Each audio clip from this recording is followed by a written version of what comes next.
Cuando entramos en aquel pequeño restaurante de Palmar Sur, no dejó de llamarme la atención el que los clientes ocuparan las mesas más alejadas de la luz, como si les gustara cenar en penumbras. Y pronto entendí por qué.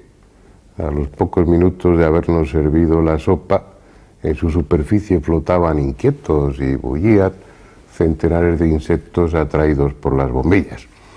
En las noches siguientes también buscamos los rincones en más penumbra del restaurante y desarrollamos una cierta habilidad en comer con una mano mientras que con la otra tapábamos el plato. Son los pequeños inconvenientes que plantea la feraz naturaleza, pero merece la pena, porque no hay espectáculo comparable como el de ver la vida brotando, palpitando, sin traba de ningún tipo, en el suelo, en el agua, en el aire, allá donde uno dirige la mirada. Y la verdad es que recuerdo de aquellos días de rodaje en Costa Rica, un país maravilloso, habitado por gente amable y acogedora, un recuerdo muy, muy agradable. Recuerdo, por ejemplo, aquellos desplazamientos en motora por sus manglares, o ese patear las bananeras ya invadidas por la selva, o contemplar desde el aire las enormes reservas naturales que tiene ese país apenas violadas por el hombre. Entre esos recuerdos tengo también el de una modesta habitación de hotel donde me pasé 2 días delirando por efecto de la fiebre mientras el resto del equipo seguía con la filmación. Repuesto a medias me incorporé al rodaje, así que tendrán la ocasión de ver que en algunos planos tengo un aspecto lamentable. Ni Juanjo ni el resto del equipo sufrieron en esa ocasión enfermedad alguna, lo que no dejó de molestarme, pero bueno, ya les he perdonado. En cualquier caso, de lo que se trata es de que en este documental, además de acercarse a ese misterio inquietante de las esferas de piedra, un misterio no resuelto, no dejen de reparar en la belleza de ese paisaje.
Para muchos, las canicas son un objeto familiar de nuestra infancia.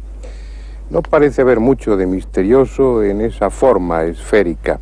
Da igual que sean grandes o que sean pequeñas. Es una forma habitual, familiar, que no induce a la desconfianza, que no sugiere desconocimiento o misterio. Sin embargo, hay un lugar donde las esferas de piedra constituyen un desafío para la arqueología y para la historia. Un lugar donde el misterio se ha hecho esférico, Costa Rica. Es este un país peculiar. Tiene poco más de 50.000 kilómetros cuadrados, como si la presión de los 2 grandes océanos, Pacífico y Atlántico, y la de las grandes masas continentales de América del Norte y América del Sur no le hubieran dejado crecer.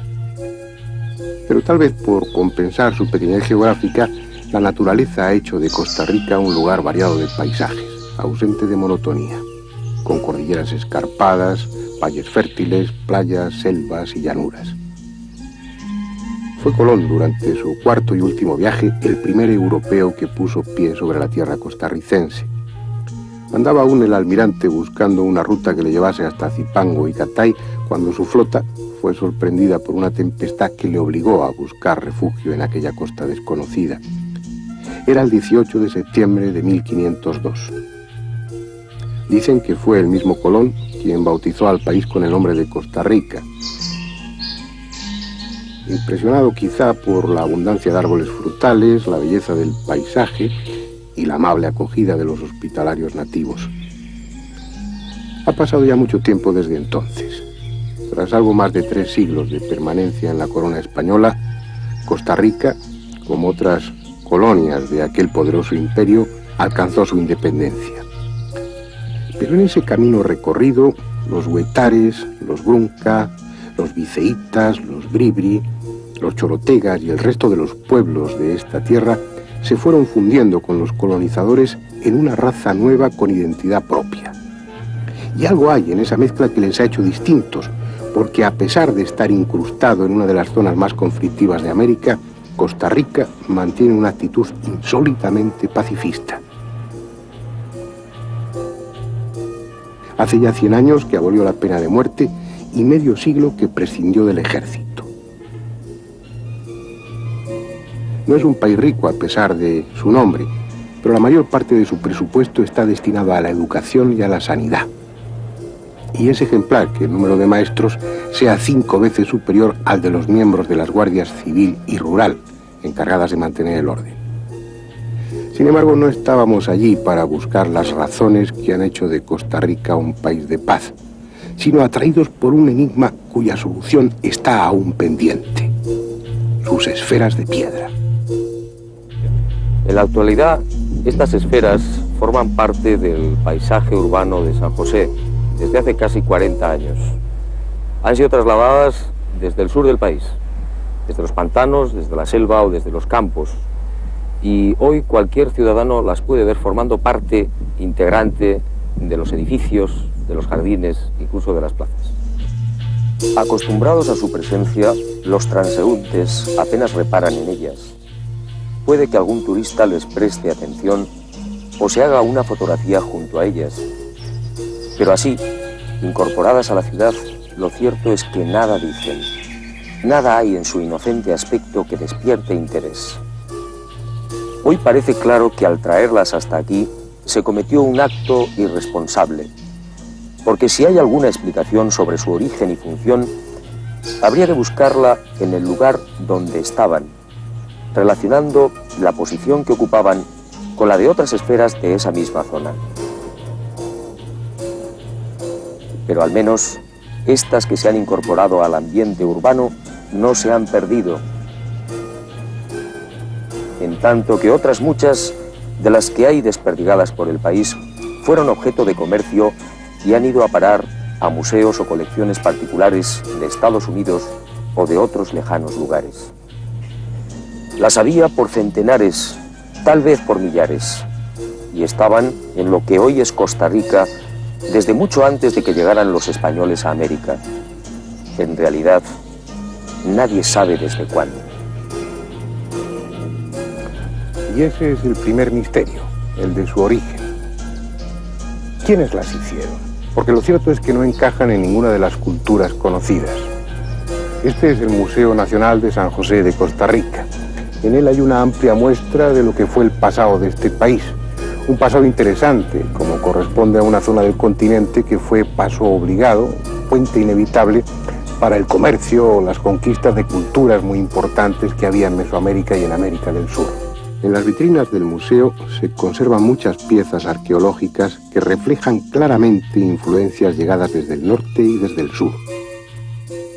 En ocasiones, esas piezas son obra de artistas locales, con un estilo en el que se mezclan las ideas estéticas de otros pueblos que alcanzaron categoría de imperios, pero también las hay fruto del intercambio, traídas desde miles de kilómetros de distancia. Hasta aquí llegó la influencia de los mayas, aquel pueblo constructor de pirámides, dominador de la selva, la cultura que desarrolló un arte exquisito y vivió obsesionada por el tiempo. Hasta aquí llegaron comerciantes que traficaban con el jade tallado por los olmecas, esa gente misteriosa que esculpió en piedra cabezas colosales. Y de la mítica Teotihuacán, la ciudad milenaria donde los hombres se convirtieron en dioses, llegó también aquí la influencia. Como llegó de Chavín, en el corazón mismo de los Andes peruanos. De todas esas culturas y otras más hay muestras en Costa Rica, porque el pasado de América fue algo dinámico, rico en acontecimientos, con migraciones, comercio, conquistas, que mezclaron gentes, ideas y objetos a lo largo y ancho de millones de kilómetros cuadrados. Y Costa Rica fue zona de paso en muchas de esas migraciones culturales. Pero eso no quiere decir que los antiguos habitantes de este país no tuvieran sus propios artistas. Los hubo, y con influencias ajenas o sin ellas, dejaron testimonios de su depurado arte para trabajar la piedra, labrando extraordinarios metates en los que moler el maíz y la yuca, o esculpiendo figuras humanas. Son piezas coherentes, que encajan sin dificultad en el concepto que tenemos del pasado americano y que confirman la destreza de aquellos pueblos ya desaparecidos, pero que nada tienen que ver con las esferas de piedra que en ese mismo museo se conservan casi por compromiso. No guardan relación con el resto de esos objetos del pasado. En realidad, parecen no guardar relación con nada ni con nadie. Estamos aquí ante uno de los más grandes misterios, de los más grandes enigmas de la arqueología americana. Las bolas de piedra construidas por los antiguos habitantes del sur de Costa Rica son un misterio, porque no tenemos todavía ninguna información de su fabricación y de su uso. Eso es el gran misterio. No sabemos quiénes las hicieron, no sabemos ni hay datos de quiénes las fabricaron y quiénes las usaron. Hoy en día, la única información que tenemos es de las últimas trabajos de investigación en el campo, donde se han encontrado asociadas a ciertas aldeas y donde se han encontrado también asociadas a los cementerios. Pero si su origen no está claro, aún lo está mucho menos el motivo por el que sus autores las diseminaron sobre miles de kilómetros cuadrados, colocándolas a veces en lugares casi inaccesibles, lejos de cualquier zona habitada. Se empezó a hablar de ellas en los años 30, cuando la compañía norteamericana United Fruit desmontaba la selva del sur de Costa Rica para establecer sus plantaciones de plátanos. A medida que la vegetación era cortada, iban apareciendo decenas de esferas de todos los tamaños, algunas como un balón de fútbol y otras con más de 2 metros de diámetro. Su presencia allí era incomprensible. Habiendo zonas despejadas y cómodas, aquellos misteriosos labradores de piedra del pasado habían elegido una de las selvas menos hospitalarias de América para instalar sus esferas de granito. Quizá por ello llevaban siglos sin ser descubiertas. Las arañas más venenosas del planeta, las serpientes de colmillos más letales y los implacables mosquitos se habían convertido en custodios de aquellas bolas enigmáticas cuya presencia dejaba atónitos a los arqueólogos. Muchas de esas esferas se encuentran ahora en Palmar Sur, una pequeña ciudad edificada a pocos kilómetros de las plantaciones. Sus calles y edificios conocieron tiempos mejores, porque es una de esas poblaciones construidas al reclamo del oro, complementado en este caso por los abundantes puestos de trabajo generados por la industria bananera. Pero ya no quedan apenas buscadores de oro, y el mercado del plátano dejó de ser rentable. La poderosa United Fruit abandonó la región y Palmar Sur fue languideciendo hasta convertirse en un pueblo casi deshabitado, en un lugar de nostalgia donde los viejos que aún permanecen rumian el recuerdo de un próspero pasado. Un pasado reciente, mucho más reciente que el de las esferas de piedra que adornan algunas de las plazas y jardines de Palmar Sur. Fueron traídas aquí desde las plantaciones y aquí se han quedado, para desconcierto de los arqueólogos del futuro, que al encontrarlas, inevitablemente las asociarán con los edificios que las rodean, deduciendo que los hombres del siglo XX las labraron para ornamento de sus ciudades. Es ese uno de los problemas que plantean las esferas. Al carecer de restos orgánicos no pueden fecharse con seguridad. Los arqueólogos han de basarse en elementos asociados a ellas como la cerámica o los enterramientos. Y ese no es un método fiable. Entre otras razones porque las esferas pudieron ser cambiadas de lugar, como estas de Palmar Sur. Tal como decía el arqueólogo Carlos Aguilar, no hay forma de saber su antigüedad ni quiénes las hicieron. Pero además tampoco sabemos cómo. Sorprendentemente, la mayoría, en especial las de gran tamaño, son esferas perfectas. En algún libro se soluciona falazmente el tema diciendo que son naturales, productos de la erosión, cantos rodados. Pero es evidente que los que afirman tal cosa no han visto las esferas o no tienen inconveniente en mentir a sus lectores con tal de eludir el misterio que esas esferas representan. Tampoco son precisos grandes conocimientos geométricos para conseguir esta perfecta esfericidad. Posiblemente partían de una plantilla de madera de 1/4 de circunferencia, con el radio que deseaban, y luego se servían de ella para ir comprobando la esfericidad de la piedra a medida que la iban labrando. Eso puede explicar cómo las hicieron, pero no la razón que les llevó a sembrar literalmente el sur de Costa Rica con ellas. La piedra procede de canteras lejanas y, como ya parece norma en las culturas antiguas, fueron trasladadas a lo largo de decenas de kilómetros con absoluto desprecio de su tamaño y peso, superior en muchas de ellas a las 15 toneladas. Eso es algo de lo que estas esferas de Palmar Sur, dispuestas en terreno llano, no dan completa idea. Es preciso, si queremos tomar conciencia de lo que ese esfuerzo de su traslado significó, ir allí donde estaban originalmente, donde algunas siguen estando desde hace siglos o milenios, desconocidas incluso para los arqueólogos. En esa búsqueda nos acompañó Ibar Zap, un estoniano al que el destino trajo a Costa Rica hace años y que lleva mucho tiempo estudiando el misterio de las esferas.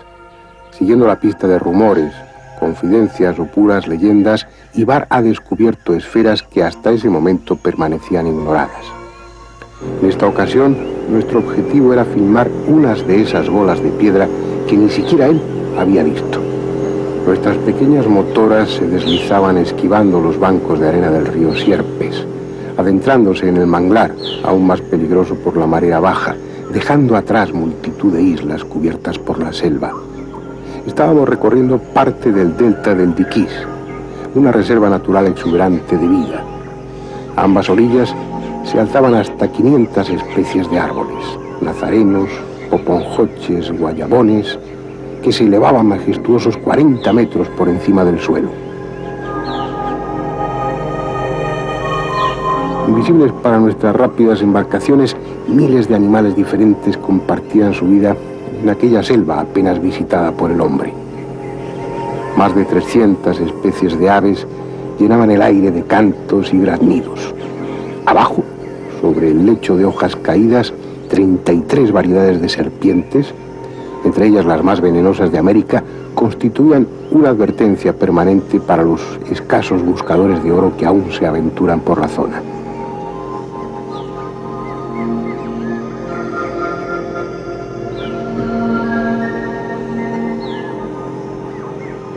Pero nada de ello quedaba al alcance de nuestra vista.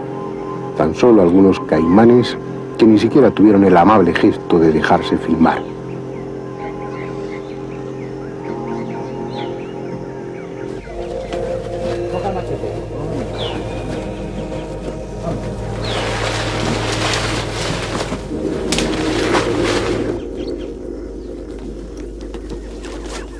Pese a todo, el hombre ha conquistado parte de ese territorio inhóspito, desmontando extensas zonas de la selva para plantar en ella árboles más rentables.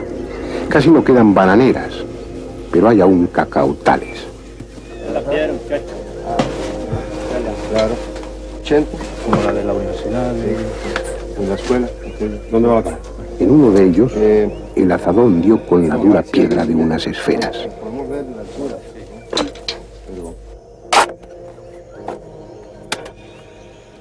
Nunca hasta hoy han sido fotografiadas o filmadas.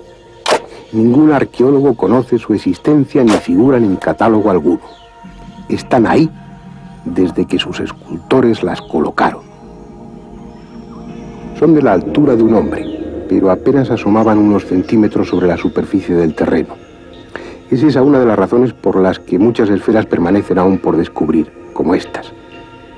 Están enterradas, pero no por la lluvia o el viento, sino por su propio peso. Lentamente, milímetro a milímetro, su enorme masa las va hundiendo en el suelo. Estas han necesitado 2000 años para llegar a la profundidad en que se encuentran. ¿Qué cultura desconocida sembró Costa Rica de esferas hace 2000 años? ¿Cuál fue la obsesión que llevó a aquella gente, de la que nada sabemos, a labrar perfectas esferas de piedra y trasladarlas a lugares concretos, agrupándolas en un orden cuya finalidad ignoramos? Son representaciones del Sol, de la Luna y de las principales constelaciones. Eso dicen algunos arqueólogos. Pero ello significa que esa cultura americana sabía lo que el resto ignoraba, que los cuerpos celestes son esferas. Lo sabían 15 siglos antes de que Colón tratara de convencer a sus contemporáneos de que la Tierra es esférica. Sus diferentes tamaños no señalarían otra cosa que la aparente diferencia entre las dimensiones de los astros. Las esferas celestes serían, pues, la representación a escala de las estrellas, auténticos mapas astronómicos. Algo en lo que ya reparó Luttrop, el arqueólogo de la Universidad de Harvard, que más profundamente estudió el tema cuando aún muchas de las esferas permanecían en su sitio. Pero era solo esa su función. Solo son el testimonio en piedra de un pueblo obsesionado por la astronomía. Y Barzap, el estoniano que ha hecho de las esferas el principal motivo de su existencia, ha descubierto algo más. Algo que obliga a cambiar el concepto que tenemos del pasado americano. Lo que he descubierto es que en conjunto, como se encuentran ellas, por lo general 6, 7 bolas, conforman una configuración triangular. Y esa triangulación nos da una serie de direcciones, ejes entre las bolas, que si la asociamos con una estrella que en cierta fecha se alinea entre dos esferas, obtenemos una dirección naval. Quiere decir que todos estos cientos, seguramente, o quizás millares en su momento, de bolas, de esferas, están marcando direcciones, y además direcciones que tienen mucho que ver con el mar, con la navegación. Sí, sí, absolutamente. Esta región es marítima, para decir, estamos a 10 kilómetros del mar, Océano Pacífico, en un lugar que es esencialmente uno de los deltas, si no el delta más grande que hay en la costa pacífica. Hay dos ríos grandes y se puede atracar y entrar con naves de la época precolombina. Pero, digamos, las direcciones importantes que he encontrado y estudiado entre las esferas que estaban en sitio son direcciones que nos llevan a, por ejemplo, destinos muy, muy importantes navales, y estoy muy complacido de haberlo entendido así, porque, por ejemplo, un conjunto nos indica que ellos están muy interesados en cruzar el Pacífico. Ese conjunto nos da desde aquí, Palmar Sur, una dirección de 19 grados suroeste, que si la seguimos en línea recta, nos lleva directamente a la isla de Cocos, Galápagos y Pascua, con una estrella como guía de navegación. Pero vamos a ver, si esta cultura es anterior a la llegada de los españoles, anterior a la conquista, me está hablando de navegación a través del Pacífico. Esto significa que ya conocían, habían navegado a lugares como Pascua, por ejemplo, y eran navegantes y conocían ese océano, y probablemente el Atlántico también. Sí, sí. Yo he encontrado direcciones navales en estos grupos de esferas que me indican que ellos conocían la costa de Europa, la entrada al Mediterráneo, Egipto, especialmente Inglaterra, en la costa de Europa. Ellos navegaban por la costa este de Norteamérica con la corriente del Golfo y daban vuelta con esa corriente, y probablemente la primera parada al otro lado del océano era por Inglaterra, ¿no? Estas esferas, otro misterio, eran situadas aquí en Costa Rica, en toda esta zona del sur, en determinados lugares para conseguir unas determinadas direcciones, unas alineaciones que servían para navegar. Correcto. Digamos, no estamos muy lejos de lo que es un punto estratégico en el mundo hoy, como es el Canal de Panamá. Y lo que yo considero que Costa Rica era antiguamente el pasaje entre los dos océanos, porque es una tierra mucho más sana que los pantanos de Panamá y el calor de Panamá. Antes no existía el canal, mientras que en Costa Rica existe un canal natural, que es el río San Juan, lago Nicaragua, y navegando ese complejo, ese sistema, uno se encuentra solo con 7 kilómetros de tierra entre los dos océanos. Y creo que ese fue, digamos, uno de los pasajes que Cristóbal Colón justamente buscaba o tenía alguna información. Pero los indios, además de eso, usaban, digamos, caminos por tierra que les llevaba aproximadamente 4 o 5 días de ir a pie de un lado al otro. Ibar, ¿qué clase de navegantes eran? ¿Cómo se movían por la mar? Según mis investigaciones y algunos reportajes, ellos usaban balsas, básicamente. Balsas con quillas, 3 adelante, por lo general de unos 3 metros cada uno y 3 atrás. Y entonces subiendo o bajando estas quillas ellos podían maniobrar la barca. Si no había viento usaban corrientes marinas para desplazarse y si no ambos, velas, también velas cuadradas. Pizarro se encontró con esas naves navegando hacia aquí desde Perú, contra viento, contra corriente. Cuando te refieres a quillas, ¿te refieres a velas submarinas? Sí, básicamente son eso. Es decir, velas que se utilizan bajo el agua y se utilizan con las corrientes. Con las corrientes, correcto. Creo que se ha hecho también una experiencia muy interesante con un avión respecto a las alineaciones, a lo que marcan las esferas. Sí, era necesario comprobar científicamente con un buen equipo estas direcciones, entonces yo le di estos datos a un amigo piloto y él los introdujo a la computadora que usa geometría de arcos y el avión pudo llegar desde aquí con el ángulo de despegue a 60 kilómetros de desviación de la isla de Pascua y sobrevoló Isla Cocos, Galápagos y llegó a 30, 40, 50 kilómetros de desvío, pero eso quiere decir que el navegante podía ver literalmente la isla a la vista. Es decir, la información que están proporcionando las esferas en sus alineaciones fue suministrada a una computadora de un avión y con esa información de hace miles de años, ese reactor pudo llegar con un error de 60 kilómetros máximo a la isla de Pascua. Sí, desde aquí, 7.600 kilómetros de distancia de aquí, si no me equivoco.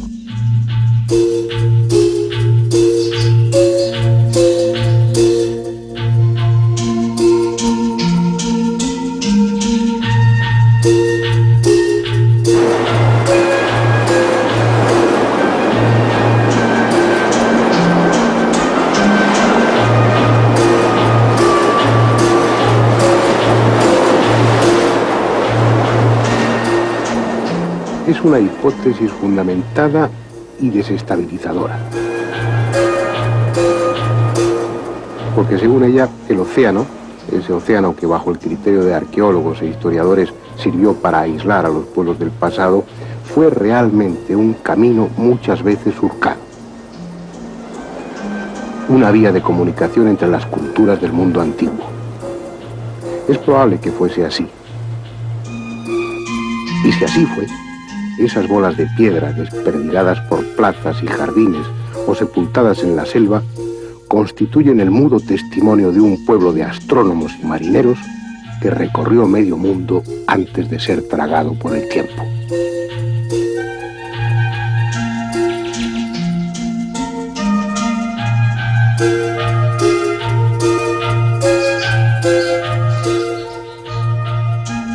Bien, dejamos aquí las esferas de Costa Rica y con ellas dejamos un misterio más pendiente de explicación.